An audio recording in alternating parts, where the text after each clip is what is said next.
al tema esta de un elemento sometido a carga axial y momento.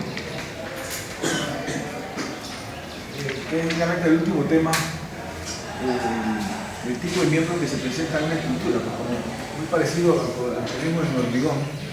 Vimos miembros sometidos a carga axial, después vigas importantes y finalmente terminamos con vigas columnas.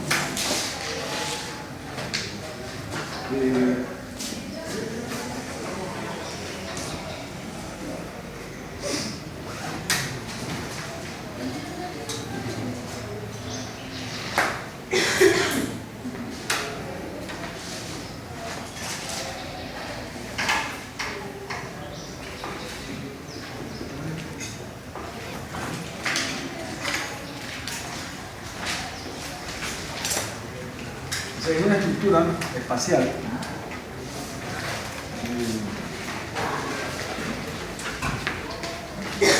lo que nosotros reconocemos, llamamos normalmente columna, usualmente va a estar sometida no solamente a la carga axial, que es lo que vimos nosotros en el tema de columnas con carga axial, sino que además las vigas que llegan a ese nudo le van a transmitir momentos a la viga, ¿no? A la columna. Una viga aquí le va a transmitir momentos y los que ven aquí también le van a transmitir momentos. Y en términos generales vamos a tener esta tripleta de valores producidos por la carga, ya sea de gravedad o de gravedad más viento o de gravedad más sismo, etc. Entonces, como veíamos en hormigón, la idea es diseñar un miembro que resista esta tripleta de valores, de cargas. Y para eso nosotros necesitamos saber, para una sección sometida a estas tres cosas, o una columna sometida a estas tres cosas,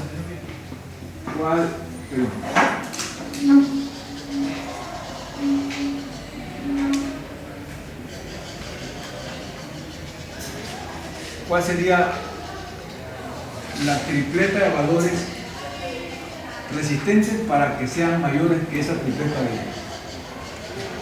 Yo voy a poner así.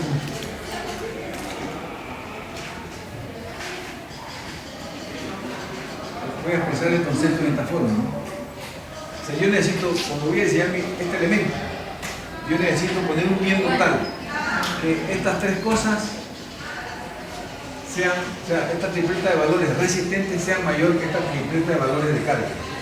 En hormigón, ¿qué hacíamos? En hormigón, por ejemplo, usábamos unas gráficas, ¿se acuerdan? Las gráficas de interacción que más o menos tenían esta forma, ¿no?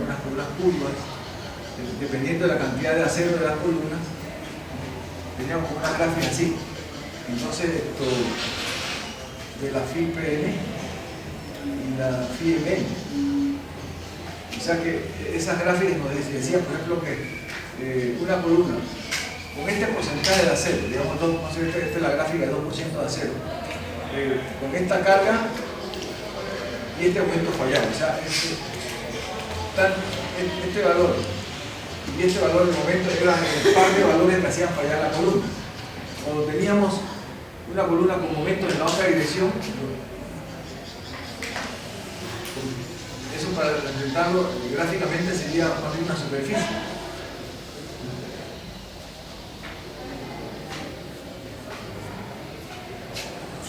Digamos, FIMNX, digamos, FIMNY y FIPN.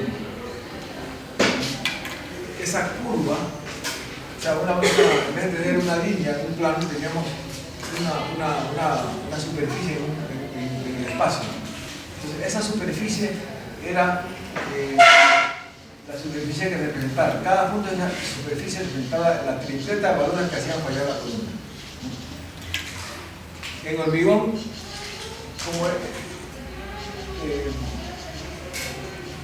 para diseñar una columna en hormigón, al menos yo un programa que ya hay programas de eso, para diseñarla teníamos que repetir esta gráfica. Porque esta gráfica, el problema que era que solamente podemos diseñar una columna con carga axial de momento en un solo eje. Como tenía momento en la otra dirección, no hay un libro que nos dé que al abrirlo se forme en superficie. Entonces había un método, que el método de Bresler, que con ese método de Bresler podríamos usar las gráficas para diseñar. Bien, en acero tenemos la ventaja de que la ecuación teórica, o más o menos teórica, que define la tripleta de valores que hace fallar la columna es una ecuación de un plano, ¿no? O sea, en vez de tener una ecuación tan compleja, es un plano. Entonces eso facilita o permite hacer lo siguiente.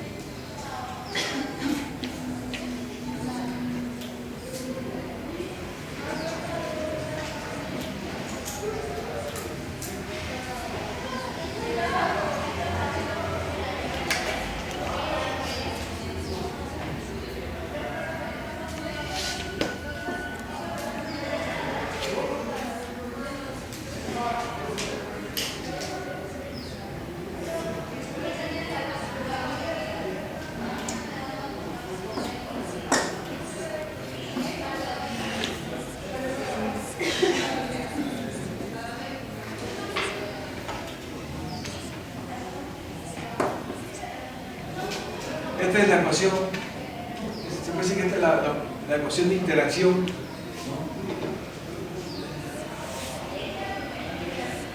Sería algo así. Usted ve que no está al cuadrado ni nada por el estilo, así que eso es la ecuación de un plano en el espacio. Y entonces la ecuación de diseño es esto que está aquí. Se convierte en esto. Yo no necesito ir una gráfica para diseñar una columna. Con esta ecuación yo la puedo diseñar. Es decir, supongamos que yo quiero diseñar una columna que digamos, este es lo peor que le va a venir, esta es la peor combinación que le va a venir a la columna. Entonces, yo lo que tengo que hacer es, como esto viene del análisis estructural, yo lo que tengo que hacer es buscar una columna tal que la phi PN de esa columna, al sustituir la phi PN de la columna y este valor, y haga esta expresión, no pase de 1. O sea, significa que si no pasa de 1, yo no me salgo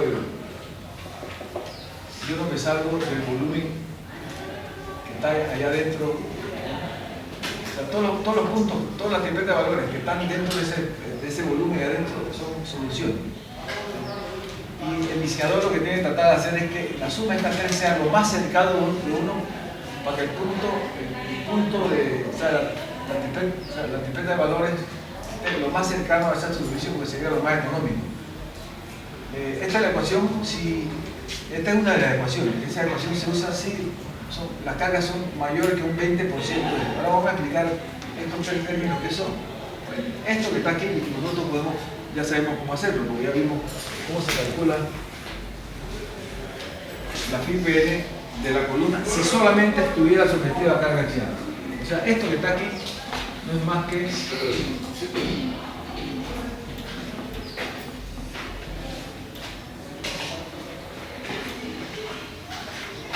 ¿de acuerdo? Es agarrar la columna y olvidarse que tiene momentos y pensar que es una columna con carga axial y compresión y determinar la phi PN.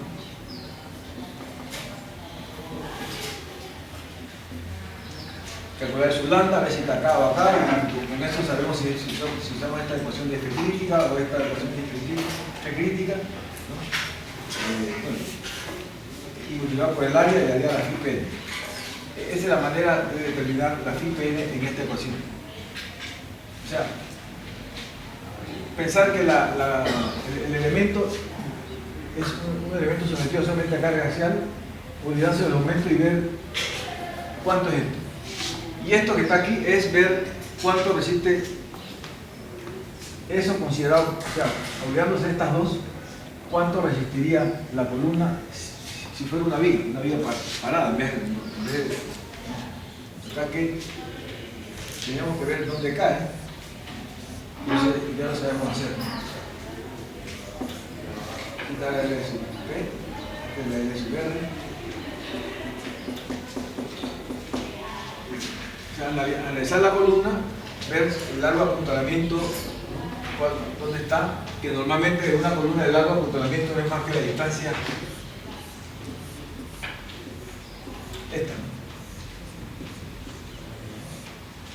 O sea, esto tratado como viga, la viga está apuntalada en este punto y en este punto. O sea, en este punto no se puede cambiar lateral torsionalmente, o sea, no se puede ir ni de lado ni torcerse, así que este sería el largo de apuntalamiento, que es la distancia libre.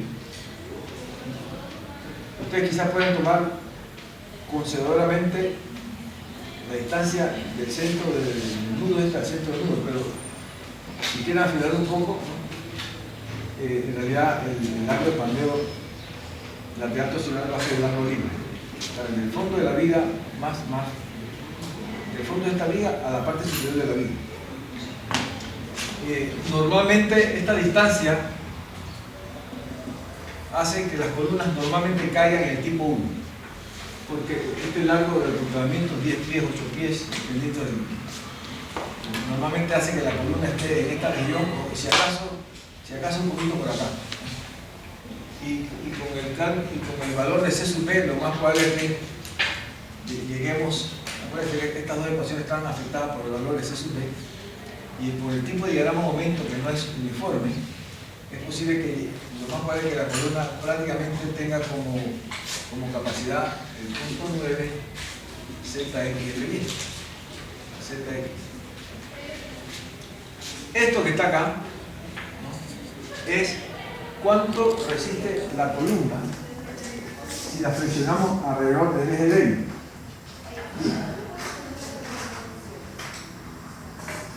Es como si ajustáramos la viga y la sometiéramos a momento.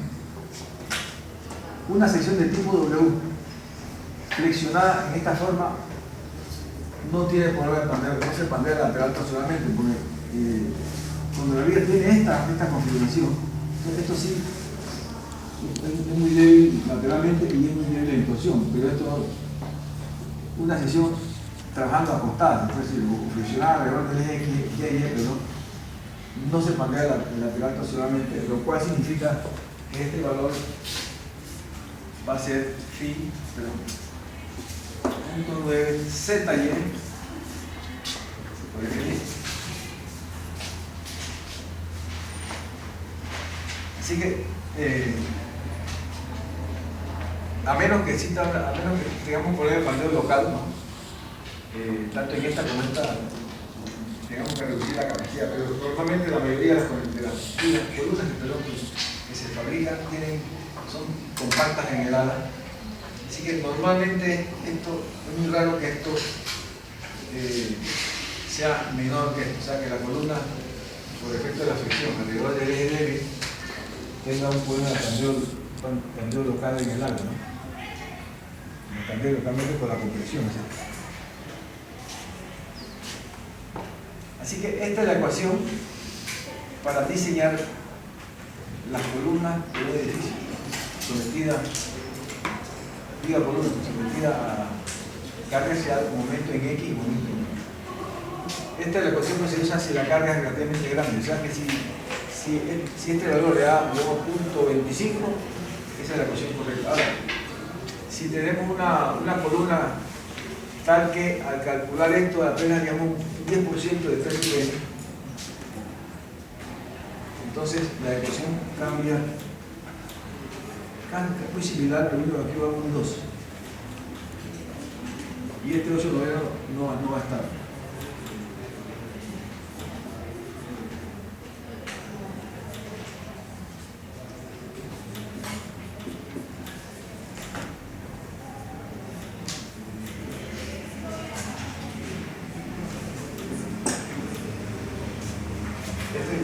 Para dar columnas con poca carga axial, se puede decir.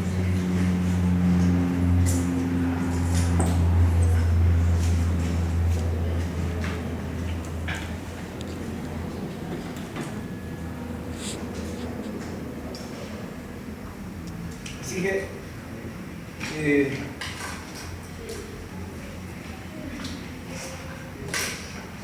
si hemos hecho el análisis estructural, ¿no?, y sabemos estas tres cosas, entonces el diseño consistiría en una manera de diseñarlo sería de manera muy simplista, ¿no? Sería, si usted tiene la lista, como siempre, si usted tiene la lista de todas las secciones, bueno, usted comienza por la más chiquita y comienza a plantear hasta que resulte una que cumpla con esto, que tiene que hacer. Ese es un método. O sea, usted comienza a plantear con la más chiquita hasta encontrar una donde esto le dé menor que 1.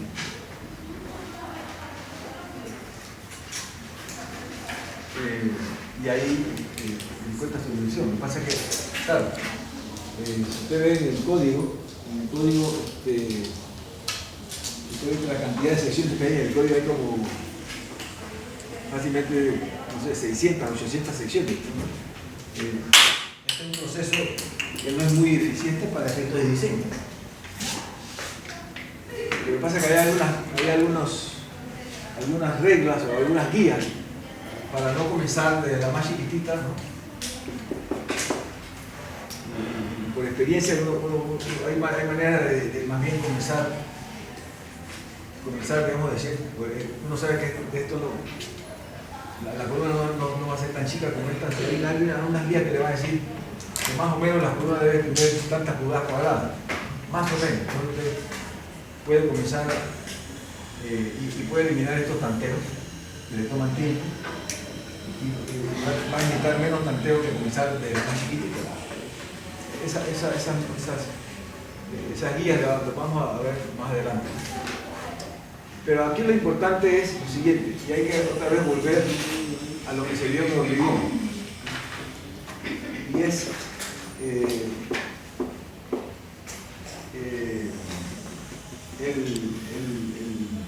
el análisis estructural para determinar estos valores. ¿Qué quiere decir con eso? Vamos a repasar lo mismo en Hormigón. ¿Se acuerdan en Hormigón? Voy a explicarlo con este modelito muy sencillo de un marco con cargas echadas en las columnas. Bueno, como lo veo aquí, sometido a cargas de gravedad.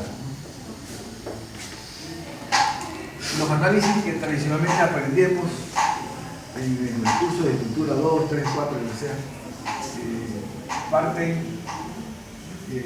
de hacer equilibrio en la posición de la estructura sin deformación.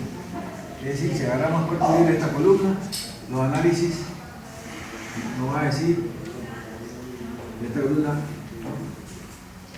un momento en la viga, un momento primario de la viga, por esto se va a formar así. Y va a aplicar este momento primario de un análisis. Este momento viene de un análisis primario.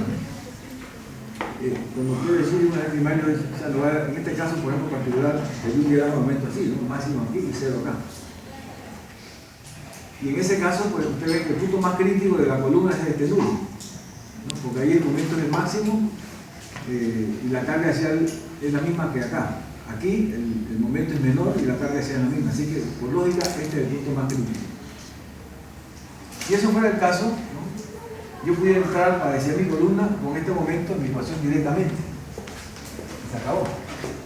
Pero cuando hacemos equilibrio en la posición deformada y hacemos un corte por acá,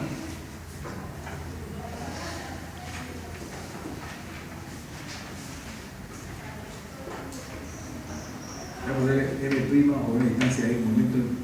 Aquí vamos a tener una cosa que no aparecía en el equilibrio acá. Aquí vamos a tener un momento adicional, ¿verdad?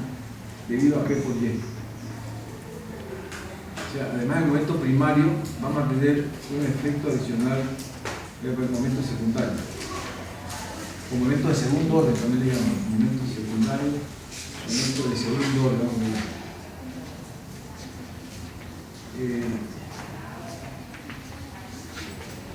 Y cuando yo hago este momento primario y le sumo el efecto de P por Y, bueno, aquí la Y es 0, así que parte 0, pero a medida que viene pasando, lo que puede pasar es esto. Al sumarle este momento, el momento más crítico sería este. El momento de instancia mayor que me sucede. Entonces el punto crítico, o sea, el momento crítico, la sección más crítica no es esta, sino la que está como por aquí. Y este es el momento que yo voy a entrar en esta ecuación. ¿Y cómo hacíamos hormigón? Bueno, el hormigón decía que para cargas de gravedad, que los momentos de gravedad, momentos primarios de gravedad,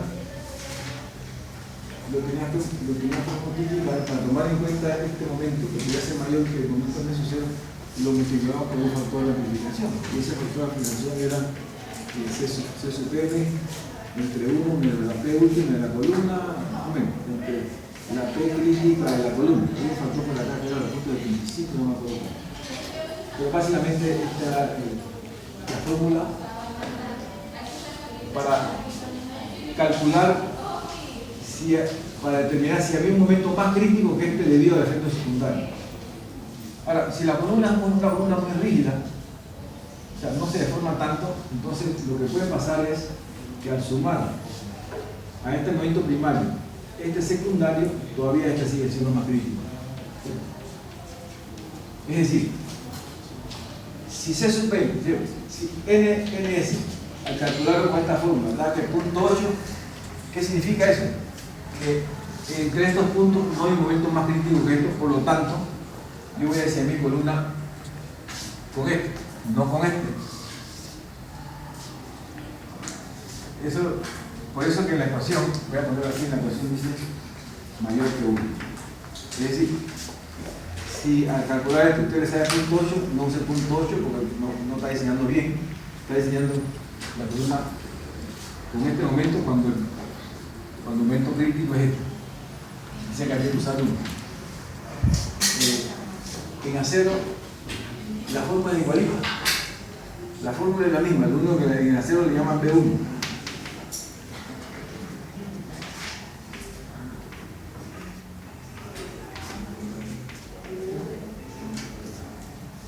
Esa es la diferencia.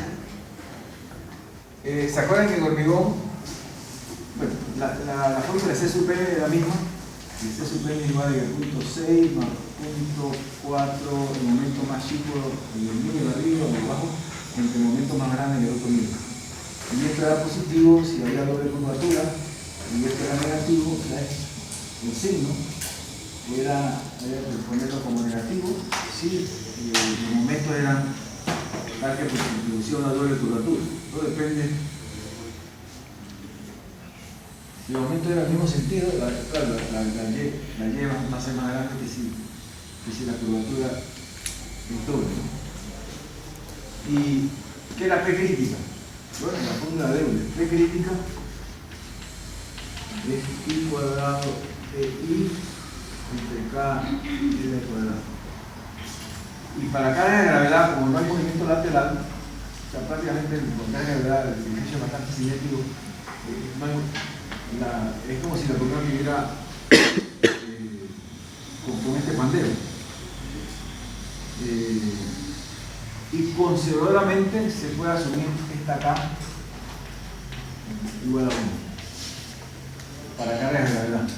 O sea, asumir que esto está articulado aquí y articulado acá, lo cual es conservador porque esta viga, si esto es más corrido, esto no es una articulación. Así que conservadoramente, voy a poner aquí conservadoramente. Eso es lo que se puede hacer también en acero. En acero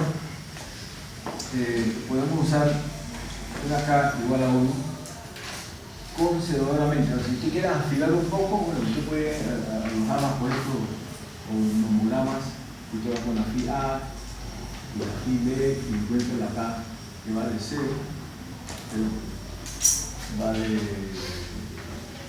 1.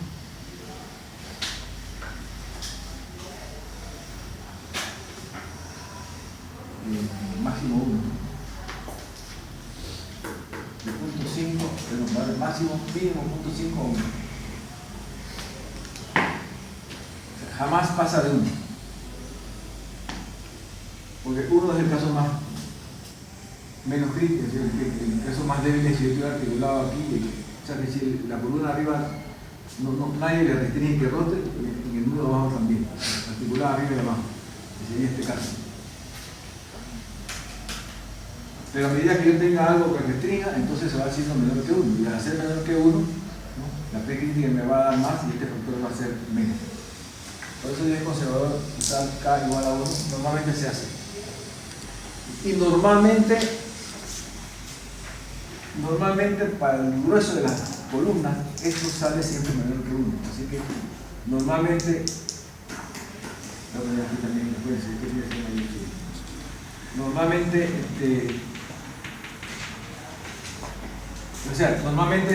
los momentos que salen del análisis primario, que es el que hacemos normalmente, ¿no?, en los cursos básicos de escritura, lo podemos usar directamente para ir allá.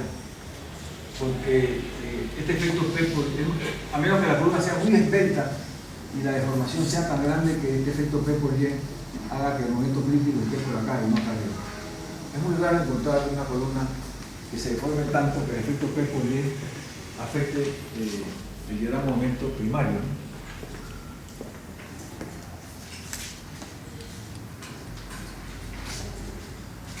Y también cuando hay caras laterales,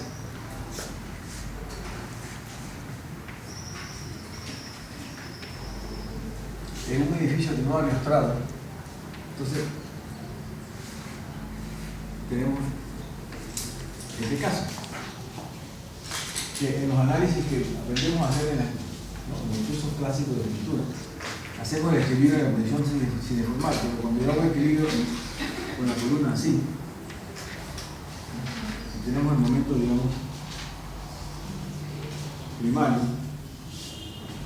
Al primer momento tenemos un momento que no lo tomamos en cuenta al hacer el equilibrio en esta posición, sino que tenemos este momento, o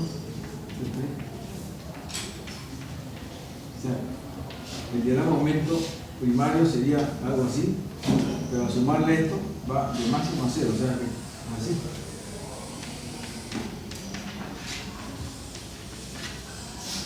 Y ahí no hay caso, ahí siempre vamos a tener un momento mayor. Para esta condición, el momento más crítico va a ser mayor que el primario siempre, porque esto siempre se va a sumar. No como aquí, que a veces no da, no como aquí, que si la deformación es pequeña, el momento secundario no afecta y a veces sí. No, aquí siempre afecta. Y eso lo vimos en el hormigón también. En el hormigón usábamos que el momento lateral, debido a las fuerzas laterales, había que multiplicarlo por el factor delta S. En inglés, NS significa non-sway, o sea que no se mueve lateralmente, y acá sway, o sea que el edificio se mueve lateralmente. En acero, en vez de llamarle delta S, la letra que se usa pues, en el código es de los factores de multiplicación. Y es la misma fórmula que vimos en el hormigón. 1 entre 1 menos sumatoria de las P últimas de todas las columnas que están en el piso, que están enseñando la columna, entre la sumatoria de todas las P críticas de las columnas que están en ese nivel. Y aquí, la P crítica es la misma fórmula.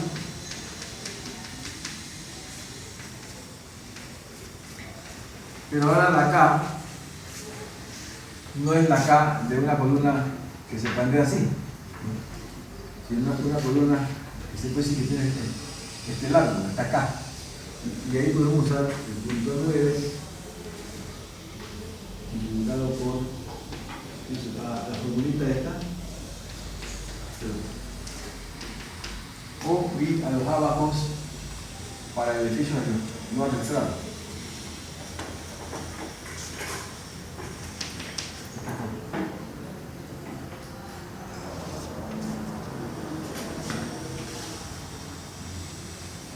Así que es repetir la parte conceptual, igual que en el hormigón.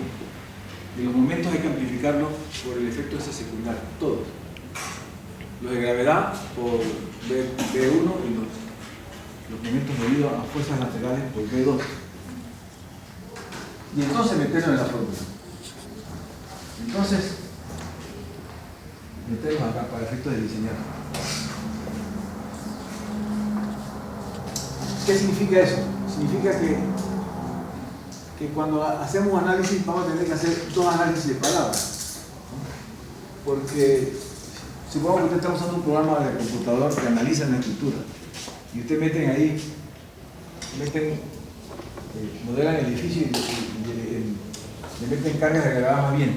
me va a dar aquí 100. Pero ustedes aquí cuántos saben qué es, qué parte de ese momento es de viento y qué parte es el momento de gravedad.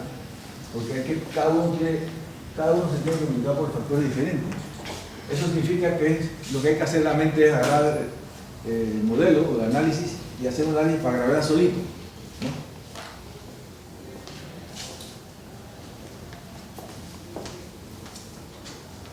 Aparte. O sea, este momento aquí, dividirlo entre momento de gravedad y momento de fuerzas laterales. O sea, hacer un análisis de estructura primero de gravedad, le va a dar quizás 20 y acá los 80, como al revés. Entonces, este multiplicado por B1 y este por B2. Y entonces al sumarlo, entonces sí vamos a bajar. O sea, antes de meterlo en la fórmula, usted tiene que pasar por el filtro de los factores de polarización o por la afectación de esos factores y entonces meterlo acá. No solamente con los momentos en X, sino los momentos en Y también. Va a ser, no quise enredar el concepto. ¿Eso qué significa? Que yo realmente tengo que calcular B1 en X, B1 en Y, B2 en X y B2 en Y. Realmente yo tengo que calcular para cada columna estos 4 factores.